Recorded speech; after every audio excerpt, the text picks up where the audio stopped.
Hello, good morning, everyone. My name is Wilfred Ledoux, Jassissimo, lecturer and project manager at Kaunas University of Applied Sciences. And it is my great pleasure to have you for this other edition of Circular Economy Forum. Well, the first report on circular economy that was submitted to the European Commission in 1976. And then in 2015, we have the first European Commission action plan for circular economy.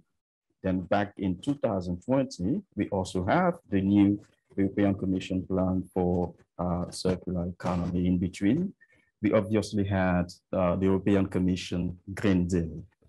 At the moment when the European Nations Conference on Climate Change just ended in Glasgow 6 days ago, there are a couple of questions that draw our attention. What is the current state of circular economy in Europe? Have we made significant progress? What are the challenges? How is the future like? These are some of the questions we are going to tackle today, hopefully with our guest speakers. And speaking of our speakers, we plan to have 6 of them.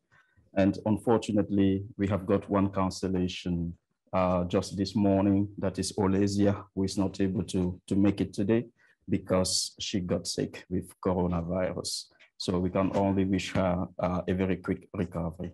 But hopefully we are going to have the other speakers and we are going to have a very fruitful and productive discussions. But before we do get the ball rolling, I think you guys deserve a very warm and official welcome. Therefore, it's my pleasure to call Algirdas, who is from the Lithuanian Social Innovation Cluster. He's a priest, a Lithuanian priest, and he's going to give you a very welcoming speech. Over to you, Algirdas. Hello, everybody.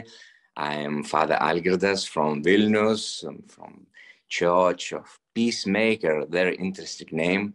And my foreign languages is French and then Italian, so English is quite weak. So I wrote this speech for you. I'm very happy to be with you. So, dear organizers and participants and speakers, my pleasure to be here today with you and to share some of my thoughts on such important topic. It seems we have not so much time to rethink our future, to become an active, focused and problem-solving society, to raise smart, responsible and young generation, to create vibrant and sustainable ecosystem for them. And we can do it only if we start now with ourselves and our nearest environment, one small step at a time, but constantly. I remember how our journey with the social innovation began. It all started with an abandoned church of Blessed Virgin Mary of Consolation in the heart of the Vilnius old town, devastated, desecrated, divided by concrete floors. There was nothing here, no water, no electricity, no heating, no hope. But our community saw this church not as it was, but as it could be in future. We just had faith in it. And we focused our efforts on bringing it to new life. It became a spiritual and social space for community to cooperate, to co-create, to discover, and to share. So Lithuanian Social Innovation Cluster was born here with the ambitious goals to make an impact on a systemic level and to empower society for transformation and finding of new and effective solution for emerging social challenges. There is saying that hard times create strong people. Strong people create easy times. Easy time create weak people. And the weak people create hard times.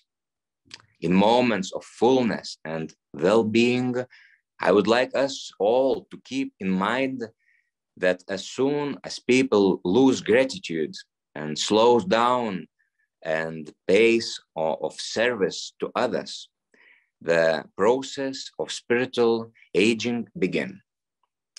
And on the other hand, in moments of difficulty, and I wish you not to lose hope and joy, as in the trials, a strong man is born.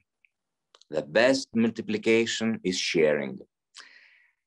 Share good thoughts, best ideas, and innovative solution today. Wish you meaningful discussion. God bless you. Father Algidas, God bless you too. Thank you indeed for the very warm welcome and the inspirational speech. I think we are in the right settings for getting the ball rolling when it comes to the program we have today. So now we are going to have the very first speaker of the forum, and that is Domantas. Domantas is going to tell us about circular economy and the contribution of circular economy to a sustainable future. But before that, just some quick background information about Domantas. He's actually the founder of a public institution named Circular Economy, what a coincidence, in Lithuania. But besides, he's also expert in waste management and a very fervent defender of circular economy. So I'm very happy that sustainability is something on the agenda and people think about it. But we need to find ways that it is efficient and we're not being distracted by some non-efficient policies. Start with everything of molecules and atoms. Every material, everything we touch, we are made of smallest, tiniest particle.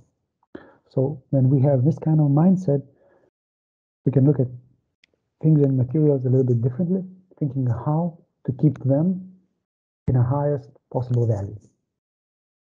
In an ideal world, we would have CO2 tax on fossil fuels, and all our climate and environmentally not friendly activity basically would be taxed, and this would solve it.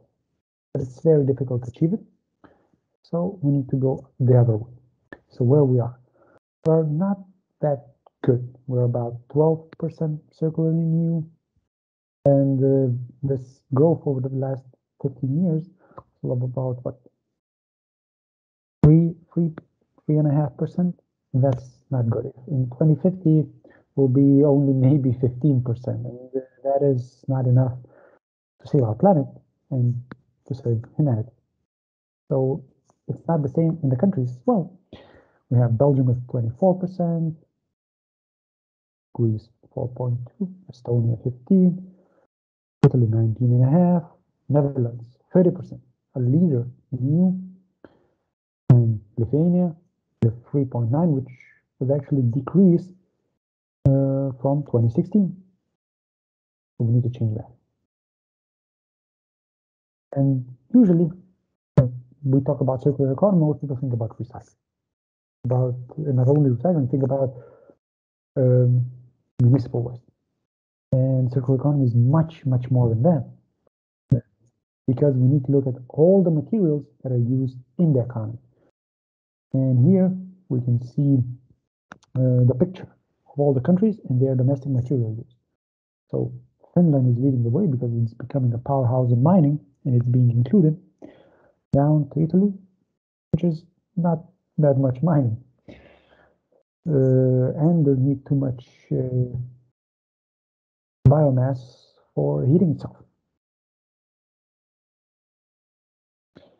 So Lithuania is about here with 18 tons per capita, much more than Poland, Germany, Belgium, Slovakia, and even France. Surprising. An example could be shown as production of mineral fertilizers, and here's a hill of waste from phosphate fertilizer. It's few million tons each year, which is being basically landfill here. So we lose those materials forever and we don't use it anymore. That's not efficient, and best if we could change that. So let's look at the circular economy itself in this Ellen MacArthur diagram. How can we ensure that this part is minimized and the things and materials are flown? One thing is innovation. Innovation is probably the most efficient way when we start using materials in a new way or having new things that are more efficient and we don't need to change much. But innovation usually comes at a price of R&D, research, and it is being helped with the regulation. Some people think that voluntary agreements could help for us to go in circular economy, and I would say generally they do not work. Because if they did, we already would have that. The only voluntary agreement that I would say was efficient, effective, is the toothpaste removal of carton box in toothpaste in Iceland a few years ago, and actually now it became a regulation. But still, policies are being needed. So I would say if we want to have a circular economy in the future, we need to rely on policies. First, biological part is rather simple. We have food that is being passed outdated but still edible. We can give it to a food bank as a charity. Also, we can give it that is not suitable for humans to consume. We can give it to animals. If it's not even suitable to animals, we can give it to black soldier fly or other insects, which then could be used as a feed to animals or food for humans. And we can also get biogas or compost. Technologies are there. It's rather simple, but we need to collect those waste. And landfill ban is good for that. Incineration ban, mandatory separate collection is in few countries working, especially in Italy. Pay as you throw encourages people. There's no mandatory separate collection required. Subsidies for food donation, subsidies for biogas, subsidies for composting. And one of my favorite, mandatory food donation. If you have food in a supermarket which is past date of best before, but still edible, must be donated. And some countries are leading the way. For example, in Czech Republic, a law requires that supermarkets must deliver for free to food banks their edible food.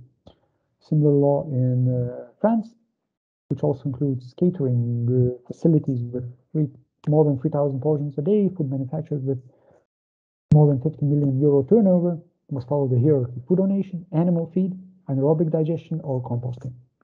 So it really helps. In the case of France, when the law was passed, in the first year, food donation in supermarkets increased by 25%. That's significant. Then we look to the other part of the circular economy, technical side, which is much, much more difficult. So first, let's look how we could minimize the leakage and say require less raw material. So again, landfill ban or high landfill tax, incineration ban or incineration tax, mandatory sorting, EPR schemes for various industries, eco-modulations, and certain banned limits, for example, for toxic additives that make those things unrecyclable and unusable in the future. Sadly, most people think about circular economy as recycling. It's much, much more, and we can achieve that. EPR and eco-modulation, it's an example that is working in Lithuania with the packaging sector from 2022. You still have EPR, it's a scheme for collection and recycling, the targets, but now you have eco-modulation that unrecyclable packaging is being taxed more than recyclable packaging. So it's encouraging producers to shift to producing recyclable packaging, which then could be recycled. Okay, this way, if the landfill bans and tax, we remove that area. If the incineration bans or tax, we minimize that as well. And if we have a regulation that we require use certain % of recycled materials, we could say we don't need as much raw materials than we used before. So now we close the loop. Then let's see what we can do more. Repair. So our things last much longer. If we make things that are durable, and we have materials that could serve us much longer period of time. Also, when we have a thing that is operating and we don't need it anymore, we can share it with the others, or if we give it away. And a good example in Vilnius region are Stotelės Dėkui, which I'm a volunteer myself. Also, it's possible to refurbish materials, and they will be working further. So some of the policies that could help to do that. For example, if we increase warranty of things from now 2 years, that are for electronics to 3 or even 4 years, so the goods will be more durable. If we provide information for users, for example, on repairability, and here France is leading the way with its repairability index, so the consumer having information on some of the electric goods can decide for himself if he wants to buy it or not. And usually it encourages manufacturers to start making things that are more recyclable, because users tend to choose more recyclable things because they don't want to lose out on the opportunity to use that thing longer, and if it breaks, they could repair it. Another great policies are repair subsidies, and here are in Vienna, in Austria in general, and in some regions in Germany, you could get subsidies up to 100 euro for your repairs. Of course, lower VAT for repair services encourages users to make repairs as well. So this way, we are now increasing the loop that we have. So things and materials last much, much longer. And the third part of circular economy, which I would like to present, is products as a service, which means that we are using them more intensely. And if we use things and materials more intensely, we need them a lot less. It's not that we're going to be using 2 cars at the same time, but the same car could be used by 5, 10 people. And we have a great example in Lithuania, Spark car service. It's electric. Second, it's sharing, and the same car could provide, when is needed, service to a lot of people. When you have tools, it's the same. We usually need a drill for 1 or 2 holes a year, and it's same with almost all people. So the same drill could serve 20, 50, 100 people per year. The Lithuania system is as well then where people share their things with their peers. So it's allowing everyone to make some income from things that they have and they do not use.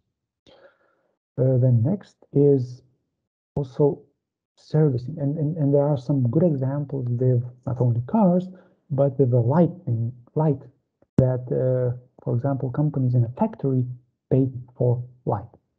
And this comes with the benefit that manufacturers can invest much more into more durable equipment, more durable cars, more durable tires, then someone rents them for service.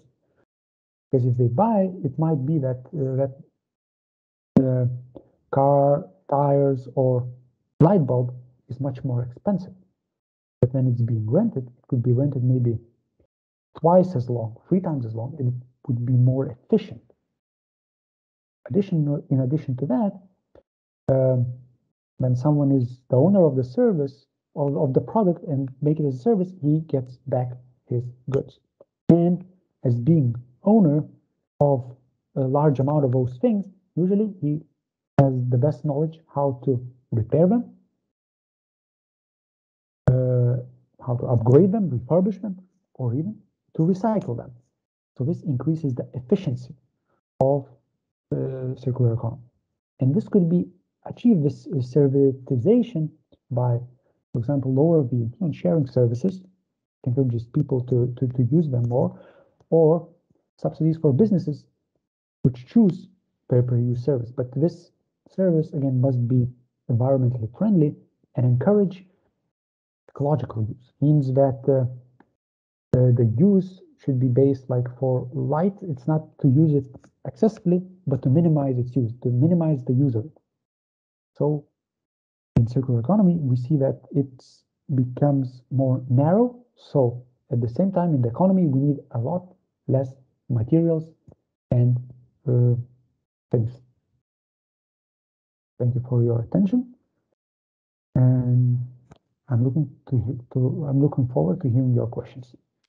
So we kindly invite you to unmute yourself and then put your questions or write them in the chat box, please. So maybe I will get started, Domantas, with the first question. I was very impressed by this action you mentioned about France and Czech Republic. You call it mandatory food donation. Could you elaborate a little bit? How does it work? What are the conditions? How do they force people to donate food? In what quantities, for instance? So it's being put in the law. Means that the supermarket cannot just throw away their food waste, which is edible. Of course, there are a lot of gray areas where, let's say, who decides if it's edible or non-edible. So this is a gray area. But in general, this kind of requirement to donate allowed, well, at least in France, they analyzed the amount of donated. So it went from about 40,000 to 48,000 per 1 year. So this requirement helps to recover food, because usually if you have vegetables, it's much more cheaper than some of them go bad to just throw them for recycling. But if you have to have someone to pick out the good vegetables out of many, then it costs money. And supermarkets, of course, they calculate it. Once you have this mandatory food donation, then the thinking changes and the planning improves. And I would say they also, of course, donate more, but their purchases and planning is better, and they generate less food waste in general. So it's more of a systemic change. All right, thanks a lot for these clarifications. Let me check if we have some questions in the chat box. No, so I will seize the opportunity to put another question, if I may. Well, you're talking about the contribution of circular economy to a sustainable future. I mean, during my introduction, I mentioned that the concept of circular economy was first presented to the European Commission in 1976. So from 1976 to now, there have been so many actions sponsored by the European Commission, and including action plans. We got 2 of them, one in 2015, and then the latest one in 2020, including the Green Deal in the middle of that. So if you are to look at the Sustainable Development Goals, for example, concretely speaking, what could you say the contribution of circular economy has been so far? That's a good question. So it's more towards the goal 12, sustainable production and consumption is probably the biggest one. And I would say 13 to the climate change. So, but mostly since dealing with waste costs money. Only richer countries are able to do so. And if we are not doing that in the design phase, then we're stuck with the waste phase. So the contribution is that less waste is being untreated. But this again, it's in the developed countries that have the money. If we would have a different production, which allows which allows materials and things to be repaired, recycled, to keep them longer time in use, and those business models, we would not have that waste problem, or would have it a lot at lower scale. And speaking of measurability, is this something we could quantify? And if yes, what quantity in terms of contribution to the sustainable future do we have, if there is some sort of figures? Yeah.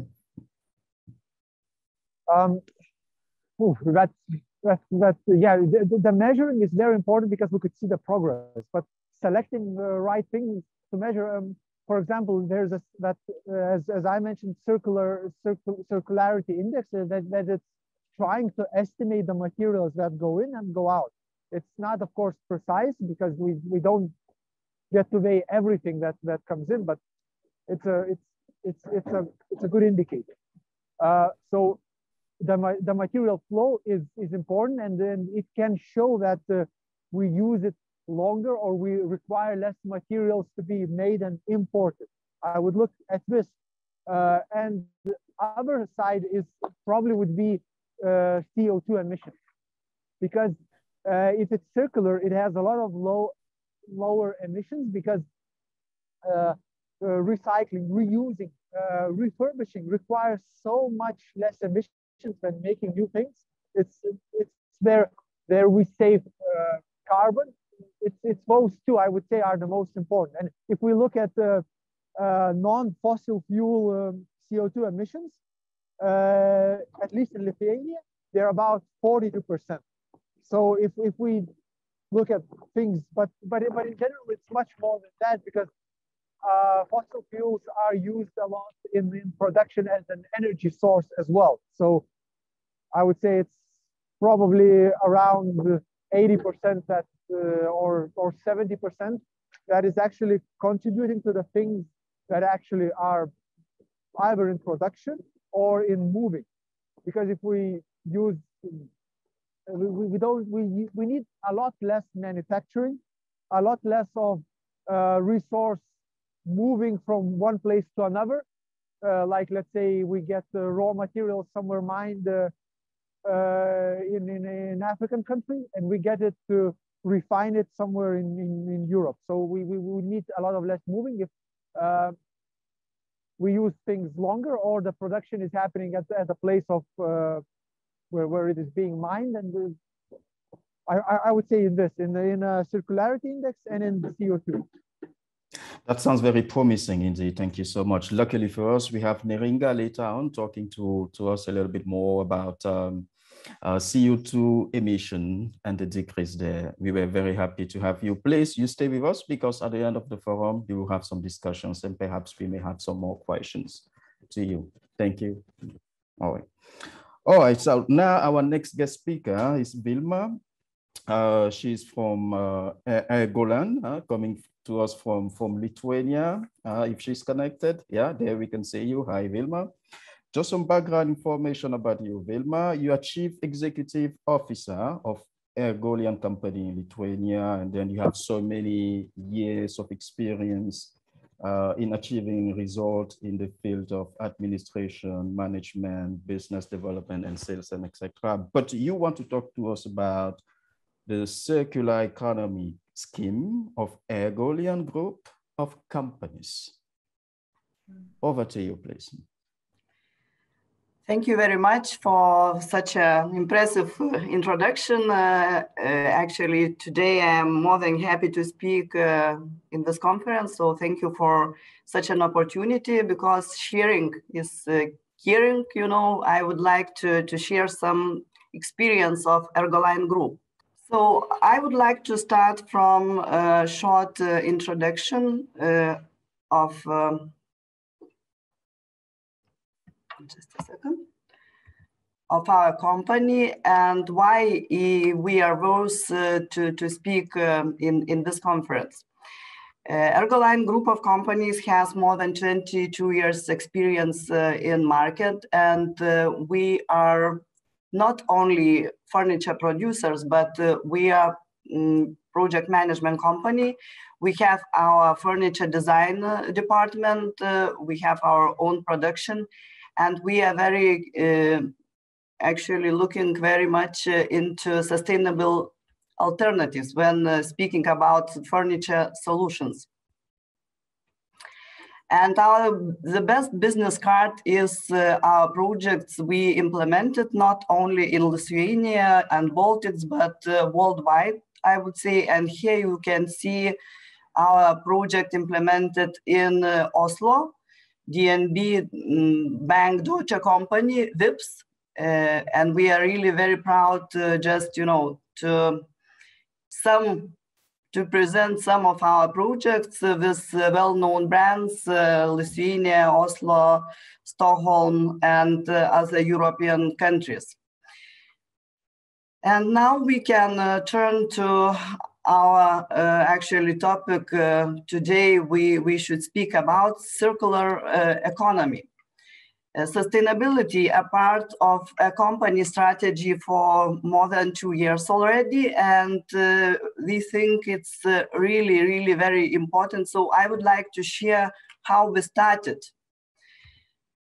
I always want to speak about those, 6 R, which is rethink, reduce, refresh, repair, reuse, and recycle. And this is our Ergoline circular economy scheme. We always, are proud to be first and to provide initiatives also to our municipality companies. And here is a very good example because probably a half a year ago, I had a discussion with Chief Communication Officer from Waste Management Services municipality company, and she came to me and asked to share some ideas what initiatives we can start in our city, in Vilnius and Lithuania. And I always ask a question: do you have a trash box next to your desk at work? And she said, yes, we have. So I said, you should start from, refuse to have those trash boxes at their working place. And here we go. After half a year, they started initiative in Lithuania, and it's Nulis šiukšlių prie darbo vietos. And in English, it's zero waste at the desk. Work desk. So it's very good, that municipality companies, they are starting such initiatives because it is always very important to start from very simple things, I would say. And we also started in Ergoline Group from employees' education. We started to speak how it is important, why it is important, why sustainability and circular economy is the most important topic nowadays.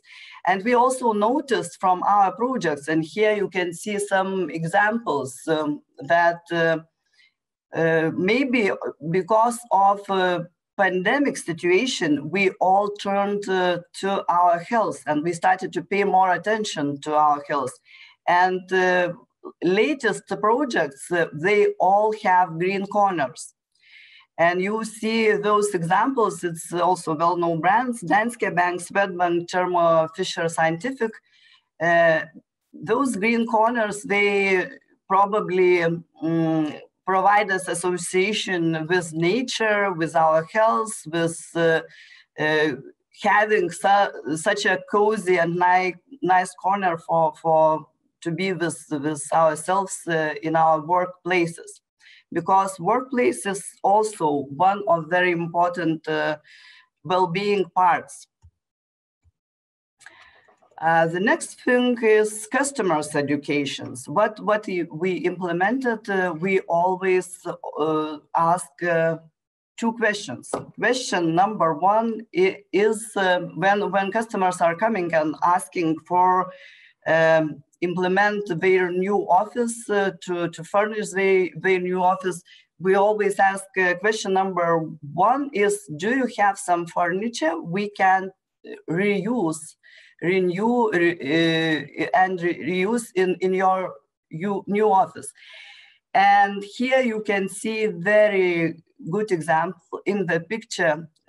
Up you see in blue color previous offices of Barclays Bank, also was equipped by Ergo line, and the furniture was in really high quality. And then, unfortunately, as you probably all know, Barclays Bank decided to leave, to go out of Lithuania, probably because of Brexit situation. And Citadele Bank, they took their premises and they invited us as experts and asked for our advices. And we advised, of course, to renew those, tables and other furniture and reuse in their new premises. And in the down picture, you can see the same furniture rebranded in red colors. And we saved environment and company's budget, of course. So this is very, very good example. We are very proud. And here I will provide another example. Pigu LT, the biggest sales platform in Baltics, you probably also know quite well. They are our clients for many years, and they were growing very rapidly, and they also moved into new office. And they came to us, and we asked that question we are asking always: can we renew your furniture and reuse in your new office? And here, this is very good. Another example. 50% of furniture was reused in their new office, but as you see in pictures, it looks very new, and there is no difference, and nobody knows, no one even can imagine that it is not new, but renewed furniture. So let me remind you, question number one, can we renew and reuse some furniture? And question number two, we are asking our clients, can we add some sustainable products, sustainable furniture products into your new office project basket? And actually, when we are asking such a question, and we start to explain, and here you can see only few products, sustainable chairs, also from very well-known brands, Floor company, Norwegian company. We are partners for many years. Arper from Italian company, also well-known brand. And those companies, they are also sharing with us their sustainability experience and sustainability policies. And we are having a lot of education about those sustainable products. So when we are asking our clients such a questions, we always start to consider, because the difference in price for today, it's not so big. So why not to add those, sustainable products into their new projects? And here you can see when we started to ask those questions, the sustainable products part in our portfolio was 5% 2019, And in 2020, it was already 9. And now I think it's up to 12 already. So it's constantly growing, and I'm very happy that clients, our customers, we are listening, we are considering, and they are really, really adding some sustainable products. What else? If we are, as I told in the beginning, we are also, we have our own factory, we have our own production. So it's very, very important also to be sustainable and to have that circular economy principles in production. So of course, our certified efficiency management system Lean has been implemented in production. And with, this system helps to optimize the company's processes and ensures the production of products and services at minimal costs. The next thing, that all furniture produced in our factory is packed with easily recyclable materials, which can be sorted responsibly after assembling the furniture. And one more thing, that sustainable waste recycling companies return our waste as a new raw material from which we can reproduce furniture.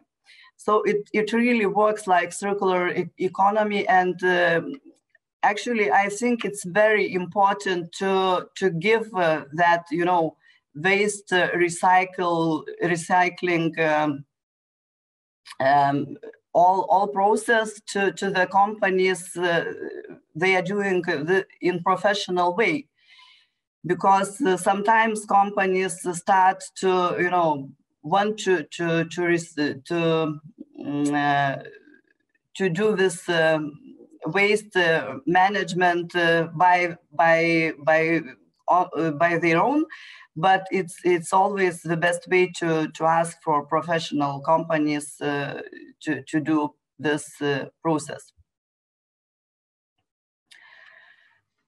What else? Actually, we understood that sustainability it's a long process, it's a long journey, and we should take lots of steps. And I think, to be honest, it's a never-ending, you know, journey, because you should look into new processes and to improve sustainability policy constantly.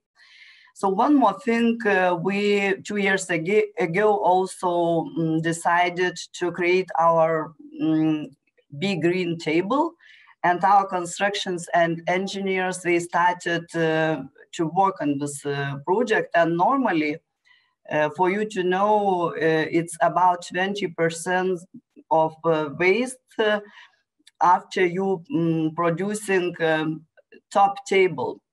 Because from a single material plate, you can produce one top table. But our engineers created not only table from a single material plate, but also a drawer unit. And in this way, we reduced the amount of waste by up to 5%, which is very, very good result. And we are really proud of this product, because it's also growing constantly, and it's getting more and more popular. Because when, as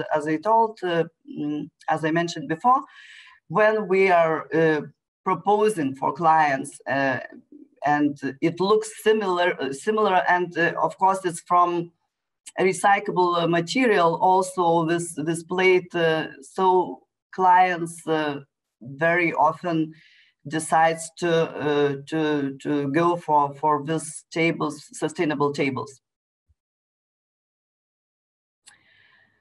So if coming to the end, what tips I would like for you to just to make, you know, clear. As I told in the beginning, basic steps first.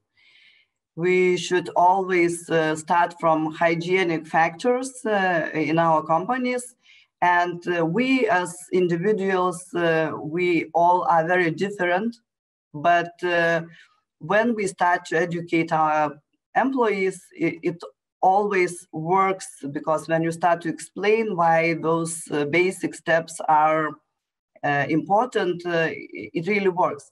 For instance, when we moved into new office 5 years ago, and it was really unsatisfaction from employees when we said that it will not be trash boxes at workplaces anymore.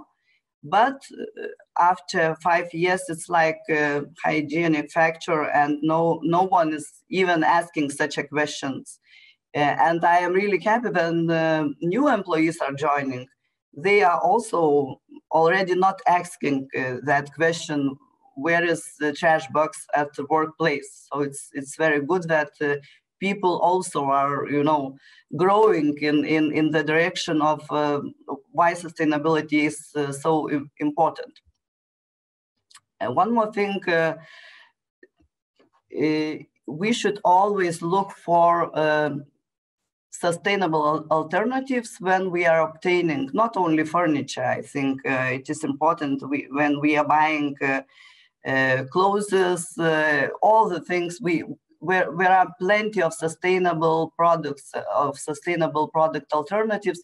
So I always try to challenge my employees, my friends, and try to challenge them to look into those sustainable product alternatives. And of course, education of employees and customers, it is really important, and it is a must. Companies like ours should probably have those, sustainable sales procedures, I would say.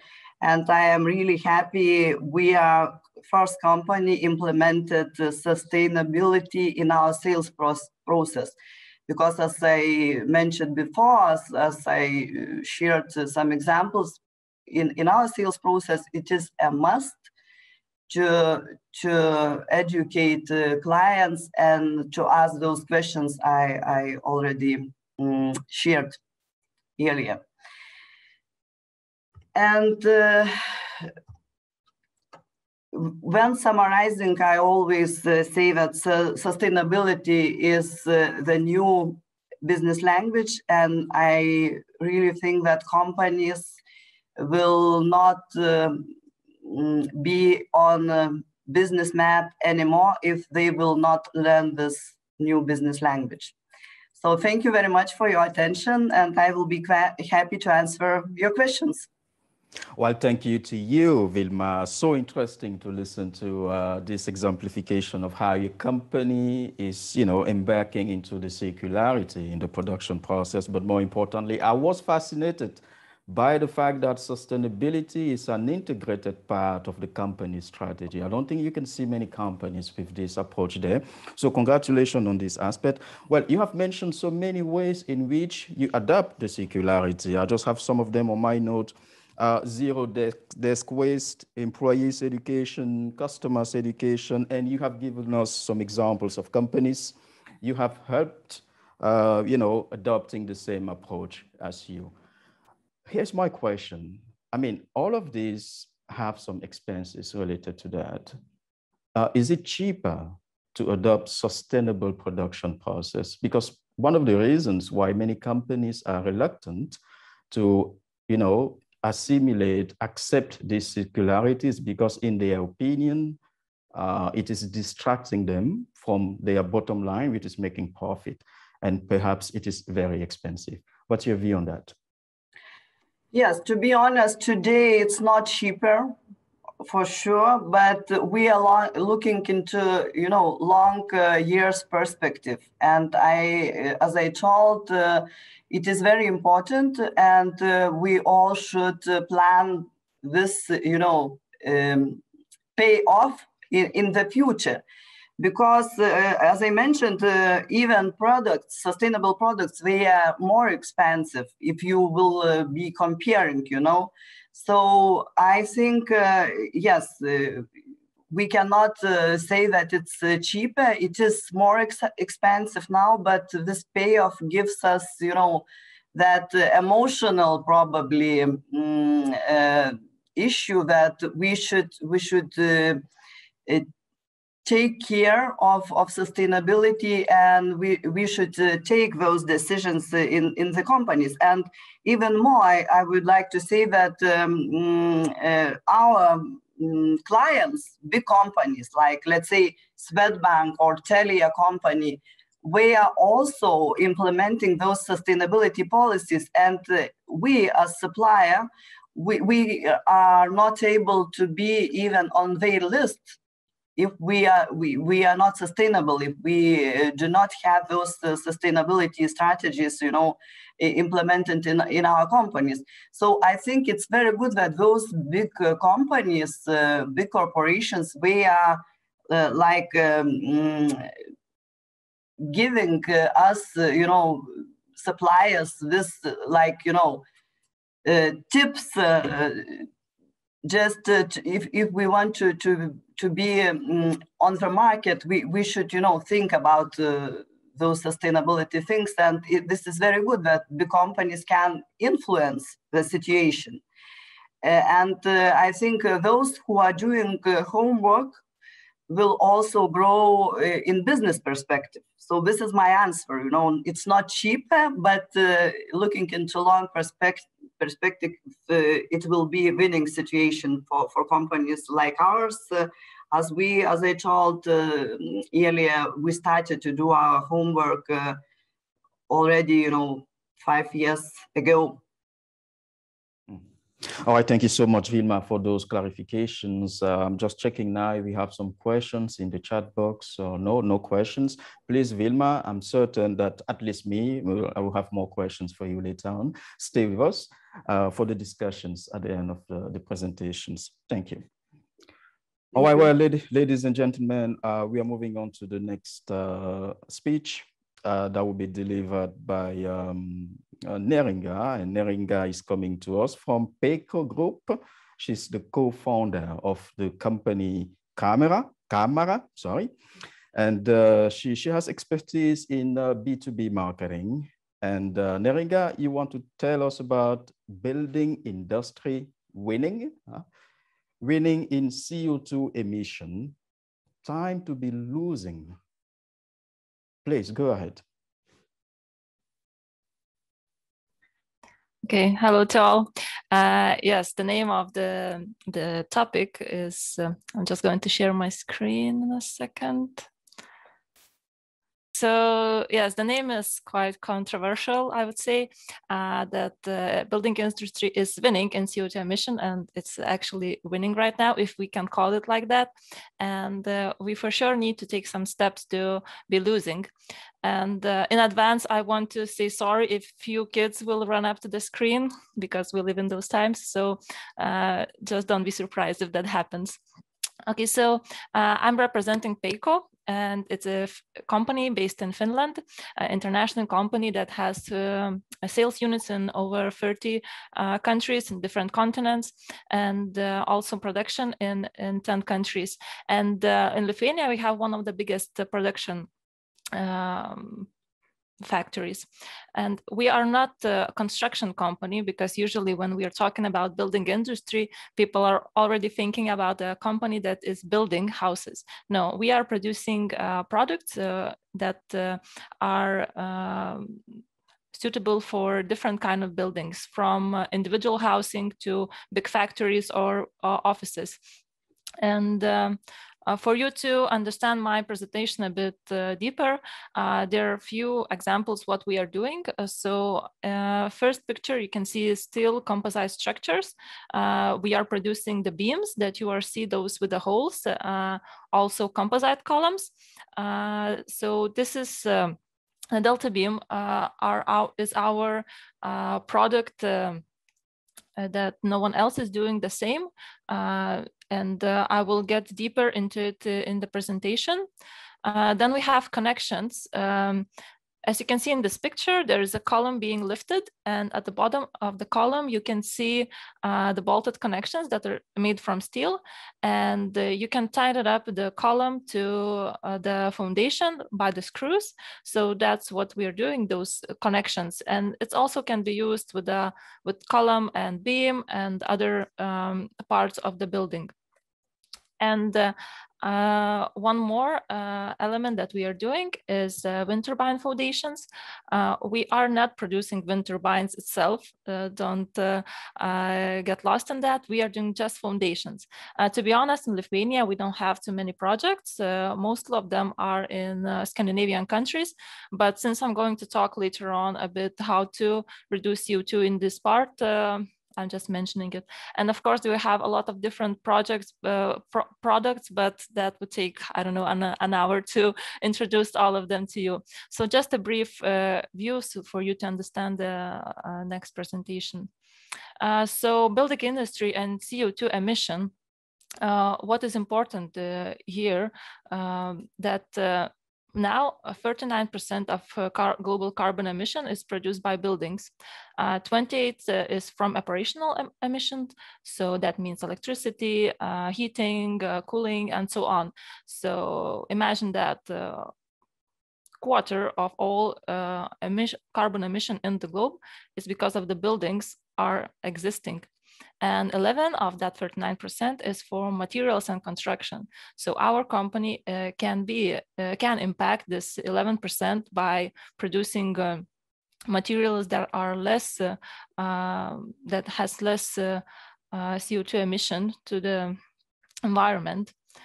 And if we are thinking about the future, the cities are going to double up soon, and the carbon emission from the construction is going also grow.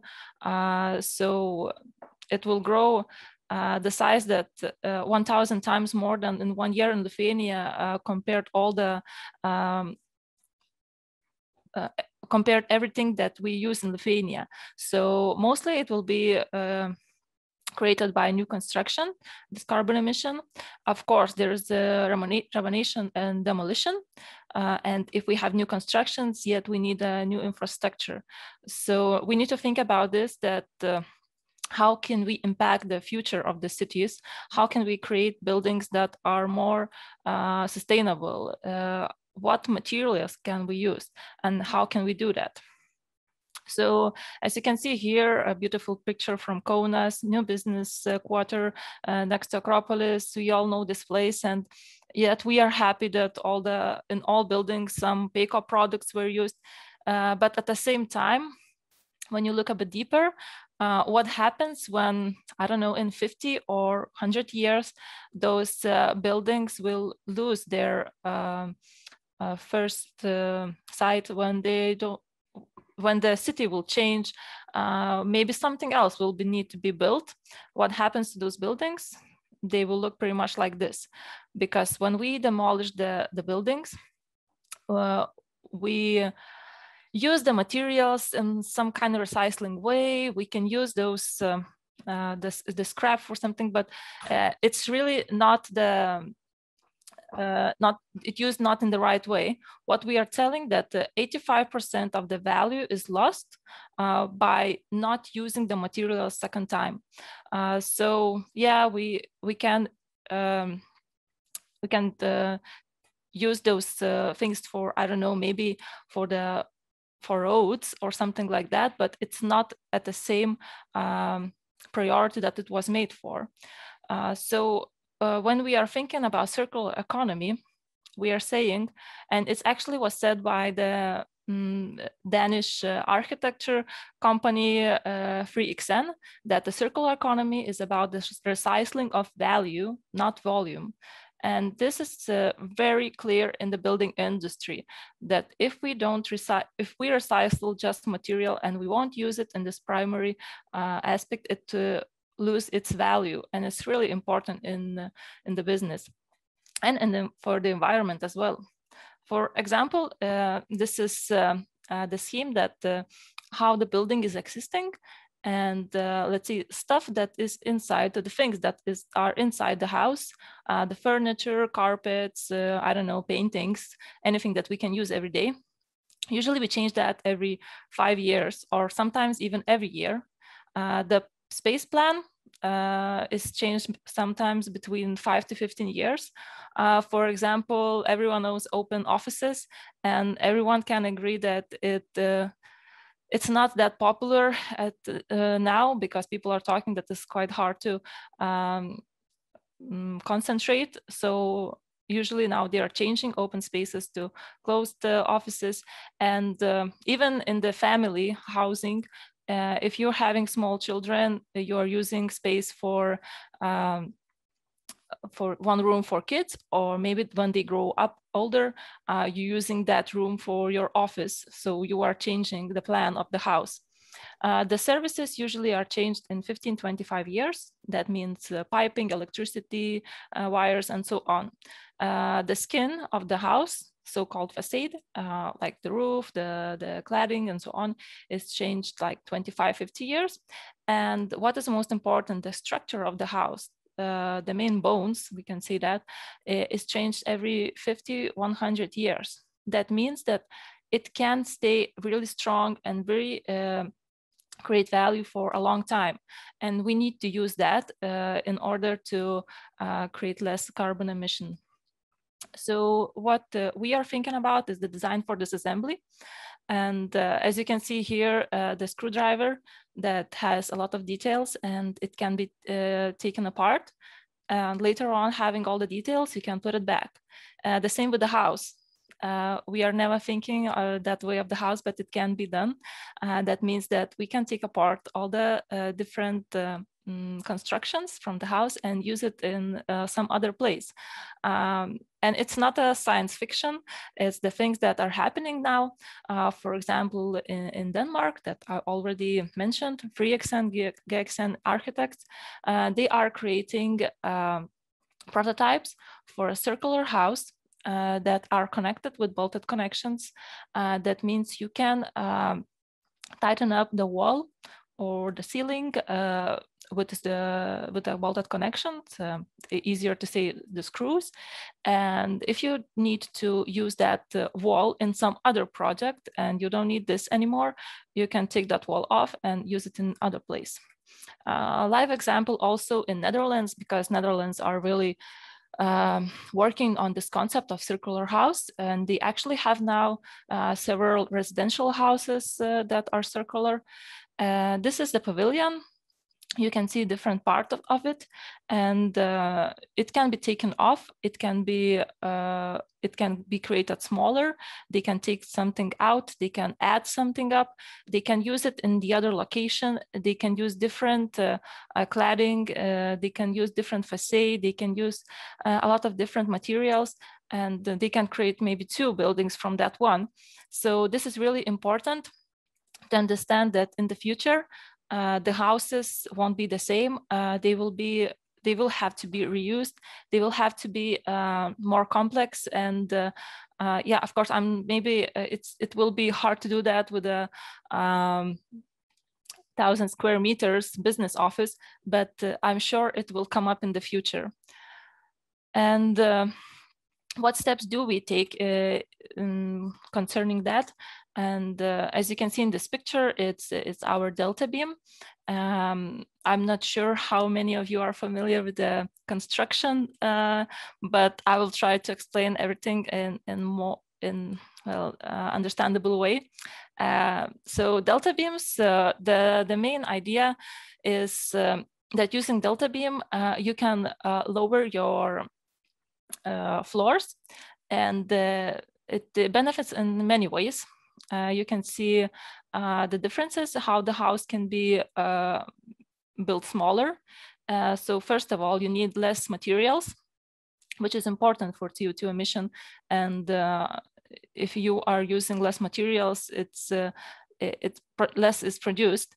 Also, you can have the lower space of the floor. So less electricity, less heating, less ventilation, which is also really important. And what we're having now, we are having Delta Beam Green. To be honest, we don't have any projects in Lithuania yet. It's now getting used more and more in Scandinavia. But I think in 3 to 5 years, we will have also them in Lithuania. What is the difference? That we are using 95% of reused steel for these beams, and also the transportation is only ecological, and it's created only by using renewable energy. So the same product, but you can take a step forward and make it more sustainable. And even though it's more expensive, but we see that companies are more often thinking not only about the price, but also about the impact for the environment. The other thing that I was already talking is bolted connections. As we're talking about this design for disassembly, you can see massive, huge construction. This is in Saudi Arabia. And what is here, you can see the bolts that are tightened up, the beams to the construction. So in the future, we can think that if this building will lose its primary usage and we need to be taken off, we don't need to blow it up. Maybe we can just take it off like Lego and use the construction in the other building. And this is really important for the future.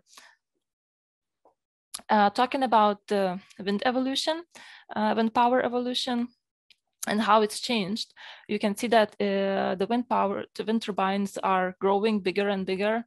Of course, they have they accelerate more power.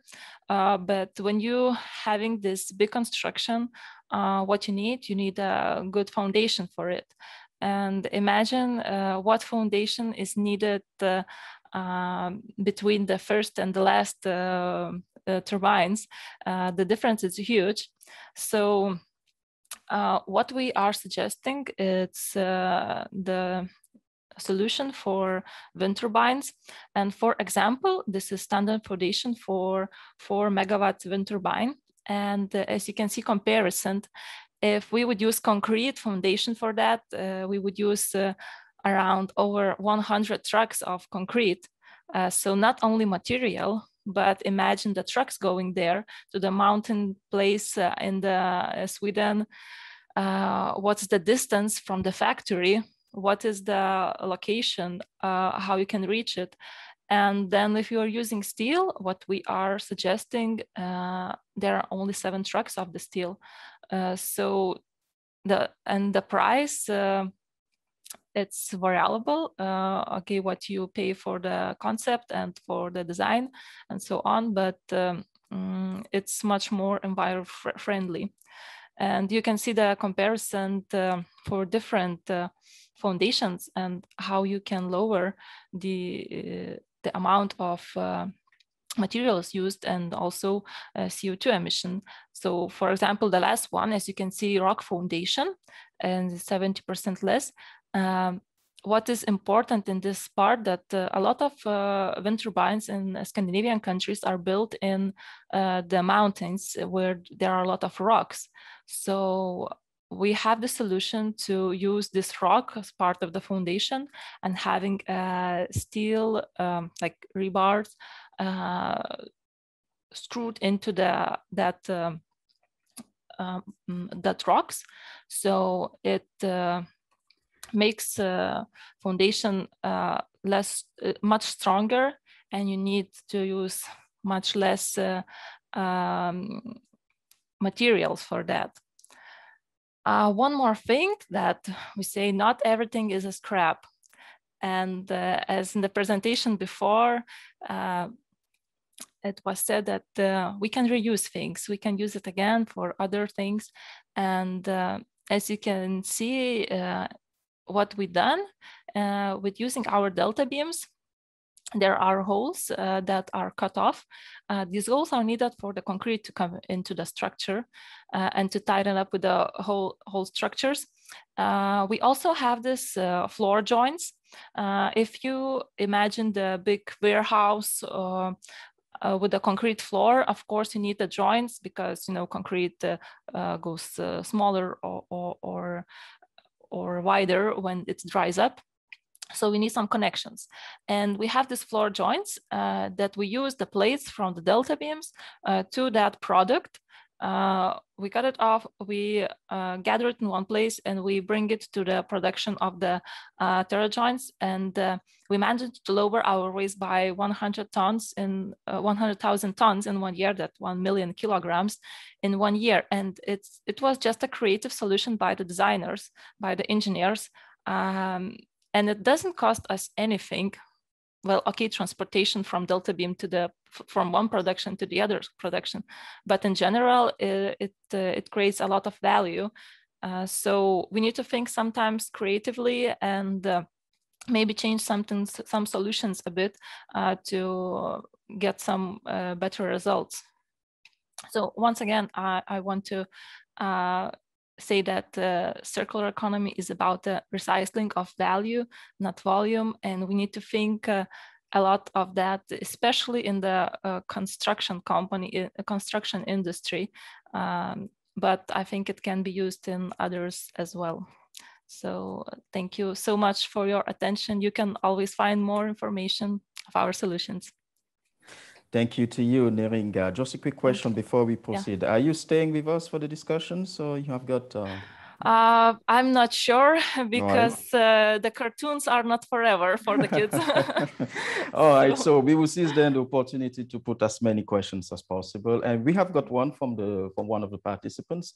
His question is, do you think this should be made compulsory to the building companies? Like, we are calling on the governments, for example, to pass some regulations, forcing them to use some kind of materials that could be considered as sustainable.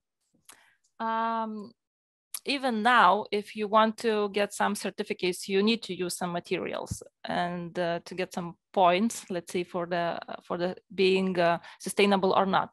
So in one part of this, but if you're talking about I don't know, the possibility to make all the buildings circular and to make possibilities for all of them can be unconstructed and constructed back again, I think that will take a lot of years to create that system. But yeah, more and more, even with talking with the construction companies, we see that they don't even need the regulations. They want to be sustainable. They want to use materials that are good for their buildings. So I think it never will be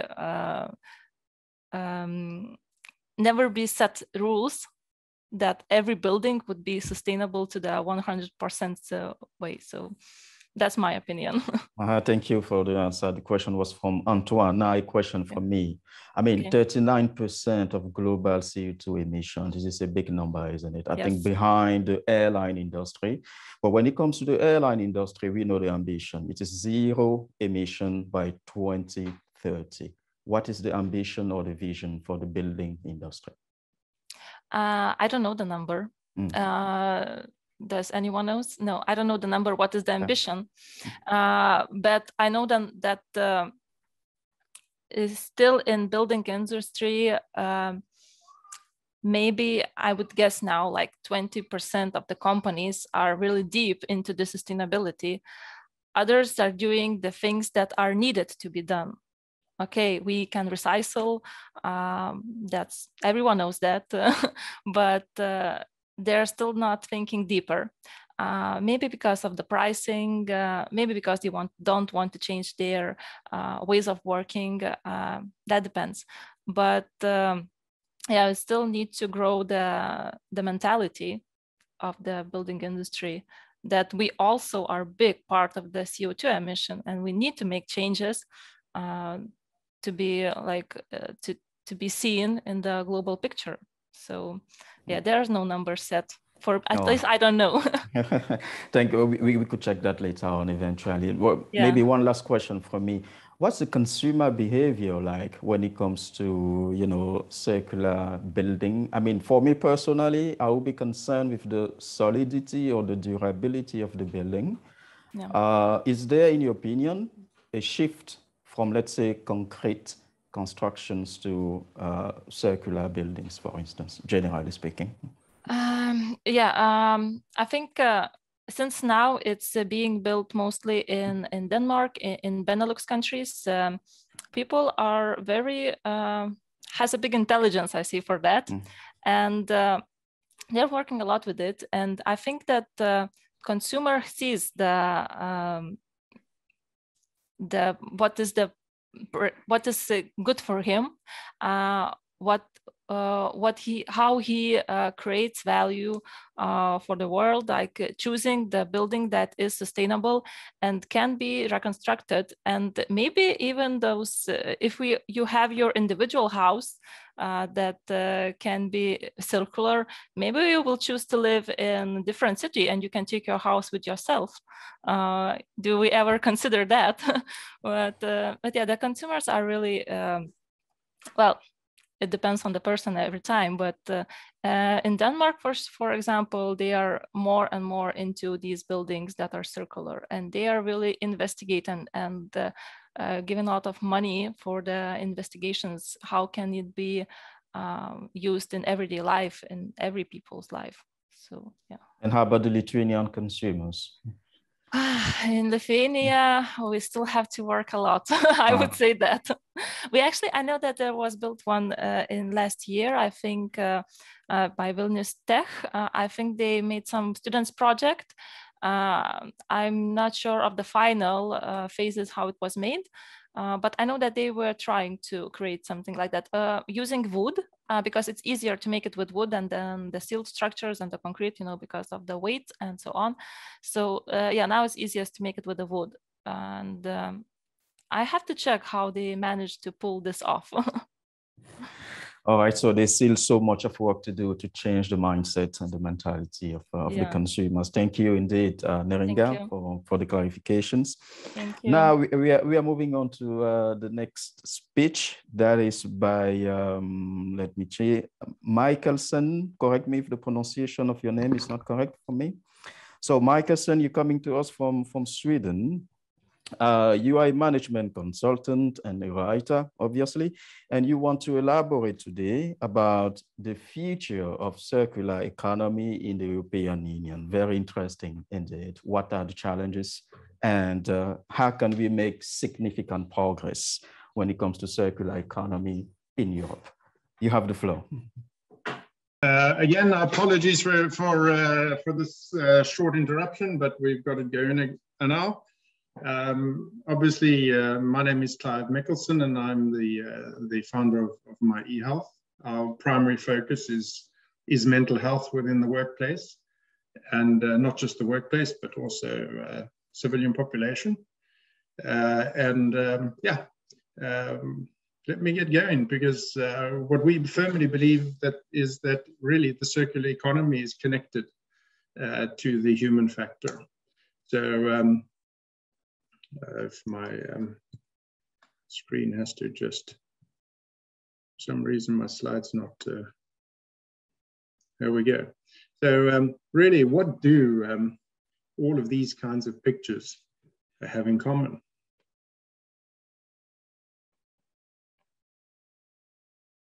And really, it's the human factor, right?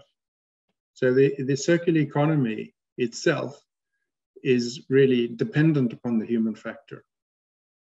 And that is a big thing for us to also consider with all the policies we might put into place and everything else that's associated with beliefs and values. It all comes down again to the personal interaction, the individual factor. So when time and space implode, which is actually happening around the world today, is it easy to change one's behavior? What also the economic and personal challenges needed to sustain this change? So if you look at the old method, as we're talking about sustainability and the circular economy, it's the old system of take and pollute is also there because of a number of factors, personal and mental factors, where we want to go in 2030 and even now is obviously the circular economy, where things can be recycled and we can reuse things. But again, it all starts someplace. So today, the implosion of time and space obviously has become the norm in the industrial world. It's almost like, you can say, a vice, and where you've got demands on one side and you've got your situation on the other side, and that vice is closing and the human factor is in the middle. So you can have all these lean factors, and you can have efficiency factors, and you can have all of these other things which turn the handle on the vice. And what's in the middle? The human, the biological human. And what we need to understand is there's a balance, obviously, for sustainability to work. Policy also needs to find that balance between people, society, work, and the environment. So how do we give people the space to participate?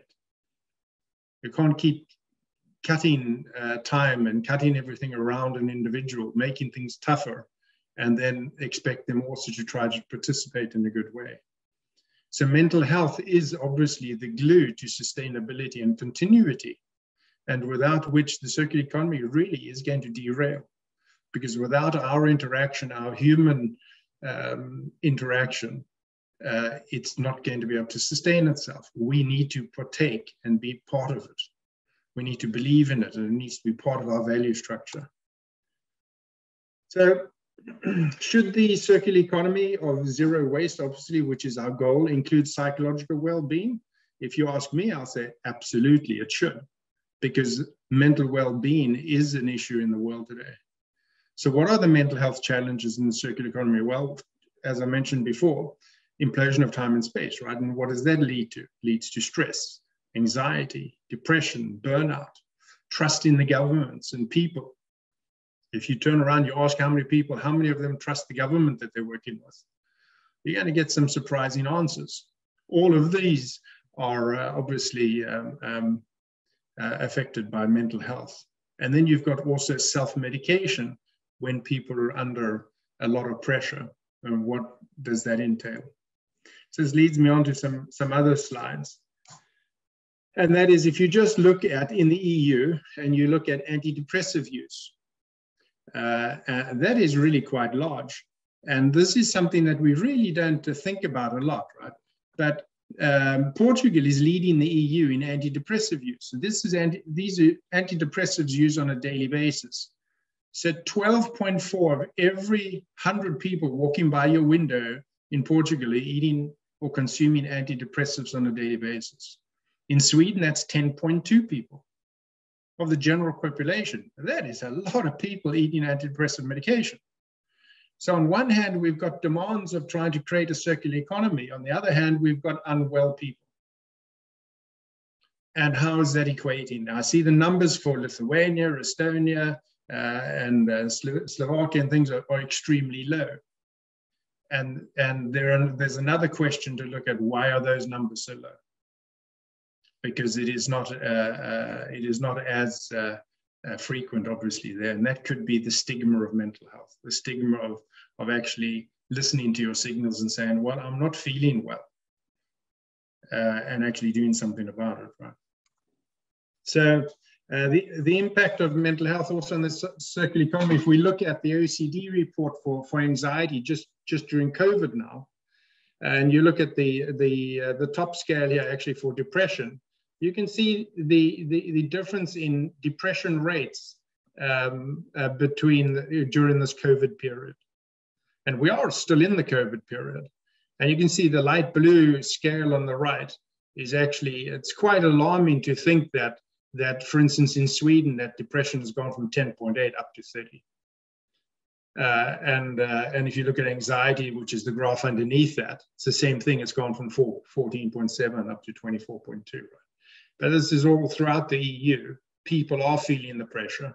You can turn around, and I could most probably bet my cotton socks that everyone knows someone or some people that are not feeling quite well or under a lot of pressure. And that means also, as part of our honesty in what's going on and what's happening around us is really should be a cry to say, hey, we want to achieve these things. We need to find that balance if we want to achieve the circular economy in a right way, we need to make sure that there is sustainability, but not just in the environment, but in the factor that's causing that instability, and that is the human factor. So the sustainable humans are just as important. And what are some of those things that we're looking at there, right? And obviously it's financial insecurity, unemployment, inflation, trust in not just the governments that you're paying taxes to and the people you work with, but it's also fear of the unknown. If you look at, which I was talking about, if you just look at the EU, there's almost 48 million people consuming illicit drugs, you can say, on a daily basis in the EU. 48 million people. That's a lot of people. And this does not include self-medication, right? Because there are other things there. It's excluding alcohol, excluding other things that we don't know about. This is what we know about. So this again is another factor that we've got to take into consideration when we look at some of the policies that we're creating around us. Are our expectations on the deliverables, can they be achieved? And whom are they written by? Right? Are they written by people that are at that green space in life? What about everyone else, the majority of the population that's not in that green space? How do we get them into that green space? So what can governments do, really, to include mental health into the circular economy? One, they can legislate it. They can require mental health and prevention solutions within the workplace. That'll really take that will cover about 48% of the population. The current regulations are obviously antiquated and they barely support the retroactive models we've got. And what I'm talking about retroactive model is that usually nothing gets done until somebody ends up falling over, and then they end up going to the outpatient clinic and saying, well, I just can't do anything more in life. I'm done. Or they attempt suicide, or they start taking drugs, or they just burning out, right? And that's the retroactive model, meaning you only treat somebody when they're there.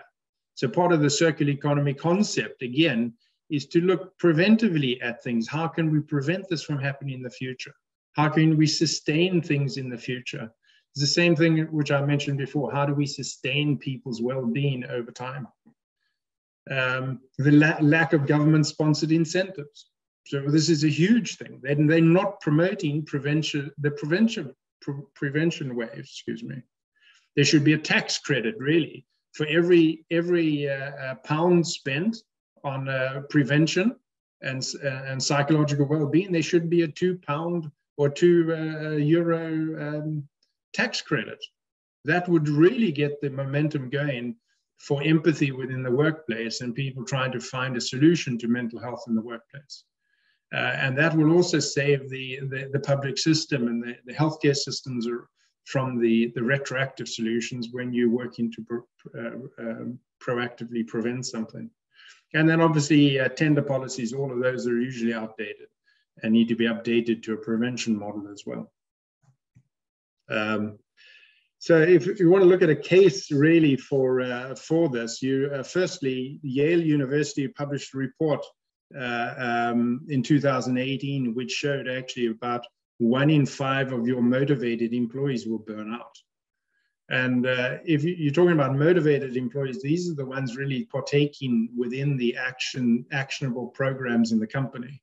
The volunteers that say, okay, I'll do this, or I'll take on more work. And those are the ones burning out, not those are the cash cows, right? And then Deloitte came out with a report in January 2020, where they actually looked at the mental health employees, and they came up with a really good argument, a refreshing argument, really, for the investment in employees. So again, if we want to invest in the circular economy, we should be investing also in the human factor, right? Because that is going to be the largest determinant on making action and making change, because it's to do really with some fundamental things, especially when it comes to behavior. So how do we really meet the mental health need? There's ways to promote mental health, obviously, not the symptomatic and retroactive old way. The circular economy really needs a preventive solution where you're looking at causal aspects and self-awareness. How do I bring those into the picture and finding the items that are actually affecting my bubble as an individual? Because every individual has their own bubble. We're all unique on this planet, and we're all also very social. And those the constraints that are facing us and those challenges are all part of understanding that individual interaction. So if I think if we went back to both Welmer and Norinha and Ramon, everyone was talking about the individual action that is also part of the circular economy, and that is certainly the case.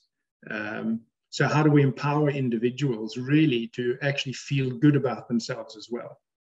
So we've been specializing in Mighty Health on online healthcare, especially with mental health and with healthcare teams. So you get a variety of people online where you can measure and you can proactively support people. You've got health coaching for mind and body and whatever is needed within that holistic health approach. And also situation empowerment and awareness. Because part of mental health is when you can find that balance, it's also how to empower an individual to take their place. So taking your place in society and your place in your environment is one, to find your balance, and then once you've found that, is to actually partake in that, and partaking also in the circular economy is obviously what we would all like to happen. So this is actually only done person to person. You can't create an app online and then somebody fills in a bunch of stuff and then they speak to an avatar or a chat program or get a PDF. When you're highly stressed, you get a PDF that says, read these 50 pages and you're going to be better. No, unfortunately, it's not. Mental health requires that you have an individual on the other side, and that you have somebody that really cares and wants to talk with you. So at Mighty Health, we have a platform which people log on to. It's all online on the cloud. We don't use big data in any way. We've got our own media servers, and so we don't share data with anyone. An individual's integrity is key. Because if they have the psychological safety and that safe place to go to, you can find solutions and you can help people. And how do you empower those people with the right team of people that can provide them with those needs? That's what we try to do, really. In conclusion, really, Sweden was really quite early. In 2015, they came out with a law which actually which became law in March of 2016. And that was requiring companies in Sweden to actually monitor, measure, and proactively work towards prevention of mental health illness. And I think really the entire EU should be getting in the forefront of this and requiring companies to actually monitor, measure, and looking after their employees. That's at least a good step. It's 48% of the population, as I said. So it's some place to start. Instead of just talk, we should put things into action. And the return on investment, actually, there's a good return on investment when you do invest in your employees. And I'll talk about that. I think, yeah, I've got another slide about that. But companies can set up and manage psychosocial well-being for the employees, and we can help them do that. Governments can legislate that, and organizational mental health, and in this turn, it will, as I said, help the economy. We've actually got in Mighty Health, we've got stats or statistics that can show you can get almost a 5-to-1 return on your investment. So if you're spending, say, €1 on prevention, you should be getting €5 back in the long term, right? If you're investing in your employees.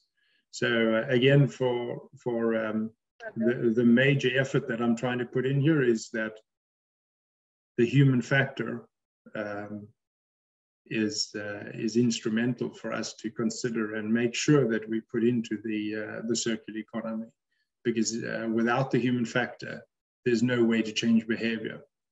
If you can't change behavior, all the promises and ideas will just fail, because you don't have that belief and the value structure there that can sustain that change. Okay, that was a pretty short presentation, so I tried to keep it under the 20 minutes. If there are any questions, I'm quite happy to answer questions. All right, thank you so much, Clive. Inviting for questions now. We are checking the chat box if you do have some flowing, and if you want to speak, you can unmute yourself and put your questions. But Clive, we have been talking earlier about the necessity of changing people's mindset when it comes to adopting circular economy and sustainable product and etc. in their everyday consumption. But now you're saying perhaps one of the reasons we are not making significant progress in circular economy in Europe is because we do not concentrate so much on the psychological safety of people. Absolutely. All engagement. If we want to talk about engagement, I mean, in any type of activity, engagement actually starts in the mind. You can be given all the rhetoric from governments and schools, but if you don't believe it, and it really doesn't help, and you don't have that balance, or you're under that pressure, if you're really highly stressed, and somebody tells you, well, don't slow down, it's not always that easy to slow down when you have a sense of urgency with something. And it's that perspective, and that's that kind of balance to try to find what are these challenges facing the general population, because they're a lot larger than we know. And that is an evidence. It's the evidence from the abuse of illegal drugs and violence and all over the world. And that's because people are under this pressure. And if they're under this huge amount of pressure, you're really not open for another type of engagement. Sure, you can try to change the mind to have another belief, and to try to you can say using delusional projection, where you can change somebody's belief and say, well, don't focus on that. We know it's a problem. Stick your head in the sand when it comes to that issue, but let's focus on something else. And that's not going to happen, because in reality, because deep down inside, when that individual goes home and that individual's sitting on the couch, or they're going to bed at night, those demons that they challenge with are still there. They don't go away. And that affects then their ability to partake within the as we believe the modern circular economy, which we need to have. It's everything about how to identify my identity construction, and how am I living that, and what brings me meaning in life, and is that meaning also within my expectations? Can I actually achieve those expectations? So having realistic expectations are really part of the game as well. If these expectations are too high, and you, for instance, you're trying to say, well, I want you to run as fast as Usain Bolt, the fastest man in the world, right? And he's a really impressive guy to watch when he runs, right? And if you and everybody says, well, I'm going to do it, but we just can't do it, right? So part of the self-expectation is that we need to know we can do it. And how do we align that circular economy, or those individualistic things that we can change in our daily patterns? For instance, like you see in the US, they've got a store called Whole Foods. You can go there and your packaging are all open, and you can go with your own containers, and you can weigh your container, and you can fill it up, and you take your container away with you. How do you change the mentality for somebody to say, okay, I'm going to buy my containers, my glass containers, I'm going to take them with me to the store when I'm going to fill cornflakes up, and I'm going to redo those things. So how do we change all of that again? Is that the mental health should be in place, right? We've got to bring meaning and bring purpose and bring people's ability to feel comfortable with themselves and understand what they can and what they cannot do, and how they can be part of this new mission and energize them, but at the same time take care of their challenges, right? So that I'm a little long-winded in my answers. Yeah, that's okay, very much. You can see I'm enjoying your answer, and I will follow up on that question. Do you see this as a prerequisite to whatsoever should be done for circular economy, or they could be done in parallel? That is working on the psychological well-being of people and doing what we are currently doing for circular economy in Europe? Well, yeah, so that's a really good question, because the circular economy is dependent upon psychical well-being, but it should not be stopped. We should have those forerunners that are trying to make the change now. Although there are a lot of there are very good values in people that are at the forefront, the innovators within this category, right? But we have to understand that the majority of the population is not there. So if they're not there, it should go parallel. It should be something that the EU should do tomorrow. They should come out and say, everybody's going to be getting this, because it's the human thing to do. We are human. And at the same time, we want this planet to last. We want these things to happen. But at the same time, remember that the human factor is really key. So, yeah, it should go in parallel. We shouldn't stop anything that we're doing on the circular economy now. Anything that is positive in that approach, and the attitudes that we would like to try, the goals that we would try to reach in 2030. The thing is, are those goals achievable if you don't have the human factor in the equation? I don't believe they are. But I believe if we get the human factor working, then we've got a lot more pluses, and it'll help us to get that momentum going a lot quicker. Because again, how are you sorting your managing yourself at home with the foods you buy and with everything that you're working in? How often do you have to go buy the latest fashion or update certain things because it's part of your identity construction? And is that actually necessary? And this we could ask everyone out there. Everybody has a little polishing to do. if we're really honest, I do. I mean, it's the thing that makes us the human factor, right? We're not perfect, and it's good to know that we're not perfect, because that means that we can start working on it and engage ourselves, because nobody's perfect.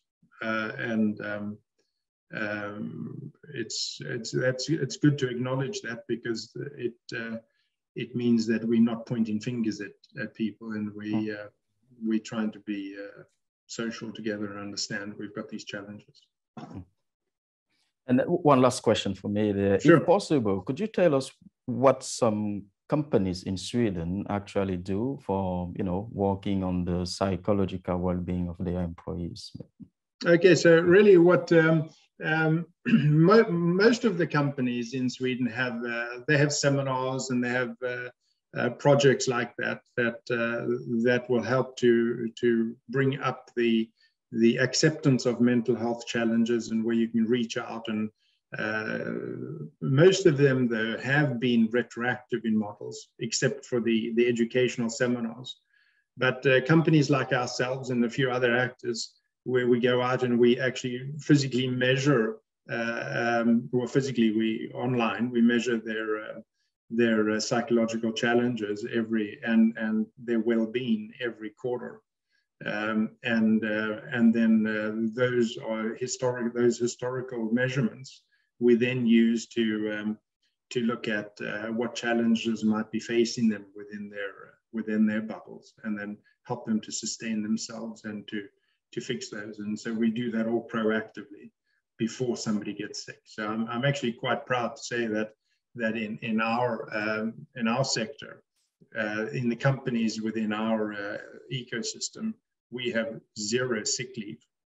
So we haven't had one person go on sick leave for mental health, that is. You can break a leg and things like that, right? And get COVID and things like that. But when it comes to mental health, we actually have 0 people on that have gone on sick leave for that. And that's actually a very good thing too. And that's a huge case for prevention and a huge case for trying to find that. And that doesn't mean that companies don't have challenges. They sure do. And some individuals sure do. It's helping them to find that balance again. How do I communicate with my boss? Or how do I communicate if I'm conflict shy? How do I adapt to certain environments if it's not against my true values? Because obviously if it's against your values, then you shouldn't be doing what you're asked to do. But again, are those values, are they coming from when you were 3 years old, or are they values from a mindset of a 20, 30, 40, 50, 60, 70-year-old person? Because as you grow, we all know that, as we grow, we get wiser because we learn things. And then all of a sudden, things aren't as black and white as they were when we were a teenager or we were a young adult. Right? We start to realize that it's not that really important. And you can adjust some of those value structures, which are important also to look at, because a lot of tensions can be created in that sphere as well. So I think companies they are trying a lot to go down that route and realize that a happy employee, as I say, we in the business are making happy bubbles, happy employees. They're going down that route because they realize that that company profit and innovation, and we a small country here in Sweden, and Lithuania is a very small country too. And if we focus on the health and well-being of the employees, then those employees are more prone to be able to engage within the environment, to innovate and to create and to participate in development within that sphere. And if we need to survive in this global economy today, we have to have employees and staff that can innovate and create. And that is also part to innovate and create within the circular economy. Same thing. We need to have people behind that are going to do that. And it's a lot easier when you've got that self-awareness and you can find that balance and understand your own SWOT, you can say. All right, Clive, thank you so much. We get your point, and I think it is a very good one. We are very happy we had you. We would have regretted missing your presentation and the answers you gave to the question, but fortunately, we made it happen. So thank you indeed. Okay, so since we have no questions, I think perhaps we could just wrap up here. Thank you so much for the speeches and the presentations that we had today. So I think all in all, we can all agree that based on what our speakers have said, there is still much to do when it comes to circular economy, in particular, its contribution to a sustainable future.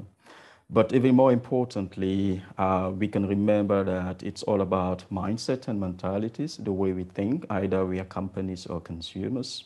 So we have to adopt the right way. That is the way that takes into consideration the future generations, perhaps. As consumers, buy more and more products that are sustainable. But on the other hand, as companies, to educate our employees, educate our customers on sustainable behavior when it comes to the consumption and the production of products and services. Yeah. And we are very much looking forward to seeing you next year, perhaps in person, hopefully, isn't it? So thank you all, and bye-bye for now.